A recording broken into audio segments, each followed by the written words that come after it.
अल्लाह के नाम से कुछ दे दो, अल्लाह के नाम से कुछ दे दो, अल्लाह के नाम से कुछ दे दो।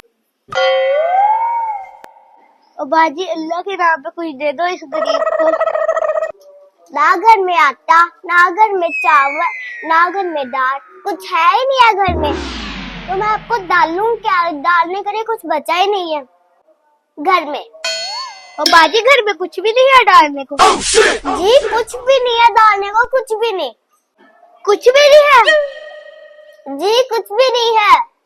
कुछ भी नहीं है घर में? तो मैं कह रहा था अगर कुछ भी नहीं है तो जफ्फी डाल लो। दो फिर तुम्हारे घर माँ नहीं है, बहन नहीं है, मुझे कहता जफ्फी डाल लो है? अपनी माँ को जाके जफ्फी डाल, अपनी बहन को जाके जफ्फी डाल, खानदान में जितने भी होते हैं उन्हें जाके डालो जफ्फी।